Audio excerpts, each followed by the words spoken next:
All information contained in this podcast is general in nature and does not consider your individual circumstances. You should consider the appropriateness of this information with regards to your individual objectives, financial situation, and needs.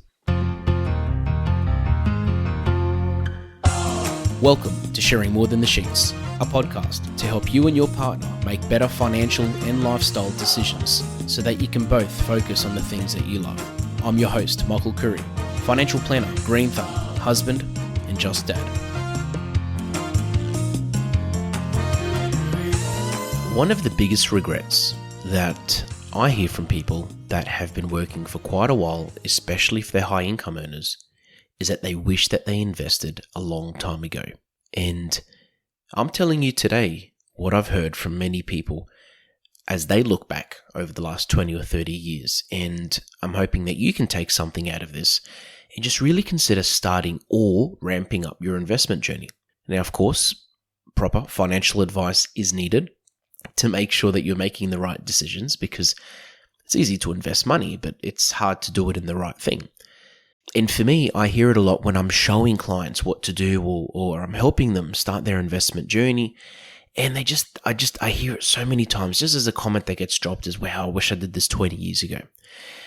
Another very common thing is I'll have a lot of people come to me when they sort of come to the realization that they should have been investing. Sometimes it's because they look at a friend or a family member that's about the same age, they've been earning the same income, and they've got investments, they've got things in place, and they don't.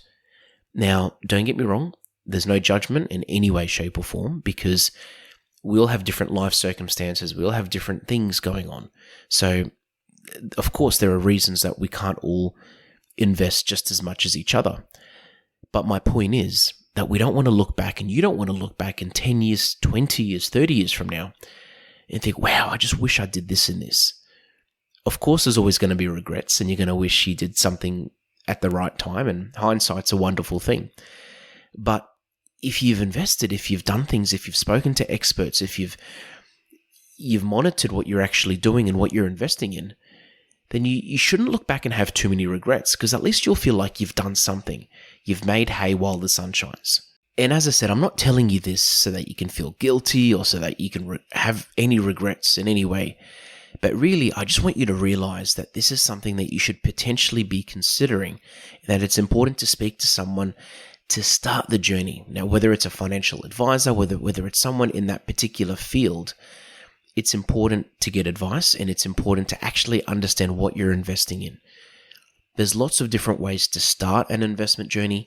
It can be done on a very small scale. You could set up an investment and start putting $50 a month into it if you wanted to. You can do it on a larger scale and put $2,000, $3,000, $4,000 a month into it. You can do it on a significantly large scale and borrow money to invest. There's so many different things that can be done. And there's different investment styles that suit different people. It's really important to understand your risk profile, and it's also really important to look at all of your other goals, because investing is one thing, but I'm sure you've got other goals that you want to work towards. One of them could be putting food on the table. One of them could be paying down debt. One of them could be saving up for a holiday, saving up for renovation, saving up for another property, taking time off work to have children. There are so many different goals in our lives that we need to also, or not goals, but there are so many different factors that somebody needs to take into account when considering their investment journey, because different investment strategies are going to suit different circumstances. And it's important to have a plan when considering these things, because at least you can see things coming and you can prioritize certain goals potentially, or even prioritize where your money's actually going. As an example, if I'm talking to a couple where one of them's about to take time off work due to a career change or due to having children potentially, then their investment strategy is going to be completely different to someone where they're not expecting to take any time off work, and if anything, they're actually starting to ramp up their work hours even more and more, and they've got this surplus cash flow. That brings me to another point. It's very important to understand your cash flow and understand how much you can actually invest as well. I say this for two reasons. The first one is a lot of people assume that they can't invest. They think, I don't have any savings. I've got nothing. There's nothing left over every week. Okay, let's look at cash flow. Let's look at expenses. Let's look at what's going in and out to work out if that really is the case. Because what you might find, if you're in that boat, is by the time you work out your expenses, you work out your income, you monitor it for a couple of months, and you implement a proper budgeting strategy, you might actually find that you've got $50 or $100 or $200 or $300 a week left over that you could be putting towards something. The second reason I mention it is because some people will assume they've got a surplus of $2,000, $3,000, and they might even start an investment strategy or journey using that money, and then realize after a while that, hold on a second, things are getting really, really tight. I think we've overcommitted.